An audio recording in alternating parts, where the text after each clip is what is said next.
ونصلي على رسوله الكريم اما بعد فاعوذ باللہ من الشیطان الرجیم بسم اللہ الرحمن الرحیم۔ السلام علیکم ورحمۃ اللہ وبرکاتہ۔ اس دعا اور امید کے ساتھ کہ آپ جہاں پر بھی ہوں خیریت سے ہوں اور ہمیشہ خوش رہیں۔ سورہ بقرہ کا ترجمہ ہم روزانہ پڑھتے ہیں۔ آج ہم سورہ بقرہ کی آیت نمبر 245 کا ترجمہ پڑھیں گے، جس میں اللہ پاک بیان فرماتے ہیں کہ ہے کوئی جو اللہ کو قرض دے۔ اپنا آج کا سبق شروع کرتے ہیں۔ اعوذ باللہ من الشیطان الرجیم، بسم اللہ الرحمن الرحیم۔ شروع اللہ کے نام سے جو نہایت مہربان رحم کرنے والا ہے۔ آج کی آیت نمبر 245 میں ہم پڑھیں گے کہ اللہ پاک فرماتے ہیں ایسا بھی ہے کوئی جو اللہ کو قرض حسنہ دے۔ من کون ذلذی جو شخص یقرض اللہ قرضہ دے، قرضاً حسنہ قرض حسنہ اللہ کو۔ ایسا بھی کوئی ہے جو اللہ کو اچھا قرض دے یعنی قرض حسنہ دے، فیضاعفہ پس وہ بڑھا دے اس کے لیے، لہو اسے، اضعافاً بہت زیادہ، اضافہ فرما دے، کثیراً کثیرا بہت زیادہ، پس اللہ اسے بہت بڑھا چڑھا کر عطا فرمائے۔ واللہ اور اللہ یقبض تنگی دینے والا ہے، ویبسط اور فراخی، اللہ ہی تنگی اور کشادگی کرتا ہے، اور الیہ اسی کی طرف ترجعون تم لوٹائے جاؤ گے۔ ایسا بھی کوئی ہے جو اللہ کو اچھا قرض دے، بس اللہ اسے بہت بڑھا چڑھا کر عطا فرمائے۔ اللہ ہی تنگی اور کشادگی کرتا ہے اور تم سب اسی کی طرف لوٹائے جاؤ گے۔ قرض حسنہ سے مراد اللہ کی راہ میں اور جہاد میں مال خرچ کرنا ہے، یعنی جان کی طرح مالی قربانی میں بھی تعامل مت کرو۔ رزق کی کشادگی اور کمی بھی اللہ کے اختیار میں ہے، اور وہ دونوں طریقوں سے تمہاری آزمائش کرتا ہے، کبھی رزق میں کمی کر کے اور کبھی اس میں فراوانی کر کے۔ پھر اللہ کی راہ میں خرچ کرنے سے تو کمی بھی نہیں ہوتی، اللہ تعالیٰ اس میں کئی گنا اضافہ فرماتا ہے، کبھی ظاہری طور پر، کبھی معنوی اور روحانی طور پر اس میں برکت ڈال کے، اور آخرت میں تو یقیناً اس میں اضافہ حیران کن ہوگا۔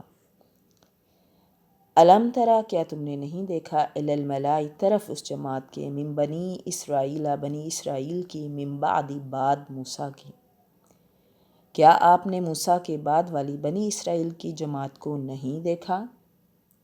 الملا کسی قوم کے ان اشراف، سردار اور اہل حل و عقد کو کہا جاتا ہے جو خاص مشیر اور قائد ہوتے ہیں، جن کے دیکھنے سے آنکھیں اور دل رعب سے بھر جاتے ہیں۔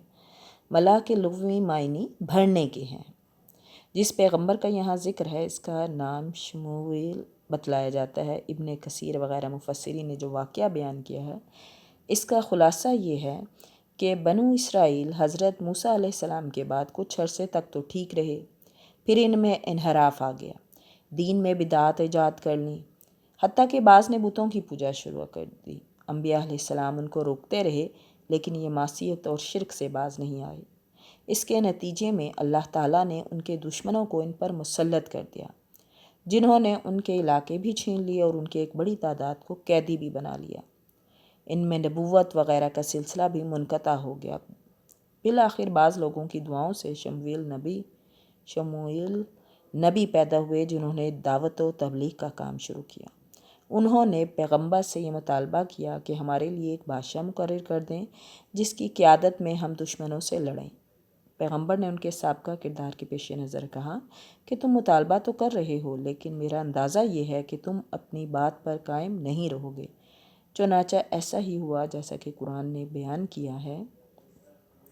اذ قالوا جب کہا، للنبی لہم ابعث کہ انہوں نے اپنے پیغمبر سے کہا، مبعث لنا مبعوث فرمائے، ملکن بادشاہ، نقاتل ہم جہاد کریں، فی سبیل اللہ اللہ کی راہ میں۔ کالا کہا پیغمبر نے، حل کیا، عصیتم ہو سکتا ہے، ان کتبہ کہ تم پر فرض ہو، علیکم القتال جہاد، اللہ مگر تقاتلو تم نہ کرو۔ جبکہ انہوں نے اپنے پیغمبر سے کہا کہ کسی کو ہمارا بادشاہ بنا دیجئے تاکہ ہم اللہ کی راہ میں جہاد کریں۔ پیغمبر نے کہا کہ ممکن ہے کہ جہاد فرض ہو جانے کے بعد تم جہاد نہ کرو۔ قالو کہنے لگے وما لنا، اور ہم کیوں نہ کریں گے جہاد، اللہ نقاتل، اگر ہم پر فرض ہو جائے، فی سبیل اللہ جہاد۔ انہوں نے کہا کہ ہم بھلا اللہ کی راہ میں جہاد کیوں نہ کریں گے۔ وقد اخرجنا، اور تحقیق البتہ ہم نکلے، من دیارنا، اپنے گھروں سے، وابنائنا، اور اپنے بچوں سے دور کر دیے گئے۔ ہم تو اپنے گھروں سے اجاڑے گئے ہیں اور اپنے بچوں سے دور کر دیے گئے ہیں۔ فلما کتبہ، پس جب فرض ہوا، علیہم القتال، ان پر جہاد، تولوا، تو وہ پھر گئے، الا مگر، قلیلا منہم، ان میں سے چند۔ پھر جب ان پر جہاد فرض ہوا تو سوائے تھوڑے سے لوگوں کے سب پھر گئے۔ واللہ، اور اللہ، علیم بالظالمین، ظالموں کو خوب جانتا ہے۔ نبی کی موجودگی میں بادشاہ مقرر کرنے کا مطالبہ بادشاہت کے جواز کی دلیل ہے، کیونکہ اگر بادشاہت جائز ہی نہ ہوتی تو اللہ تعالیٰ اس مطالبے کو رد فرما دیتا، لیکن اللہ تعالیٰ نے اس معاملے کو رد نہیں فرمایا، بلکہ طالوت کو ان کے لیے بادشاہ مقرر کر دیا، جیسے کہ آگے آنے والی آیات میں آ رہا ہے۔ اس سے معلوم ہوا کہ بادشاہ اگر مطلق العنان نہیں ہے، بلکہ وہ احکام الہی کا پابند اور عدل و انصاف کرنے والا ہے، تو اس کی بادشاہت جائز ہی نہیں بلکہ مطلوب و محبوب بھی ہے۔ مزید ہم اس کے بارے میں پڑھیں گے سورہ مائدہ آیت نمبر 20 کا حاشیہ۔ کرنے میں غلطی، کوتاہی یا کمی بیشی رہ گئی ہو تو اللہ پاک معاف فرمائے۔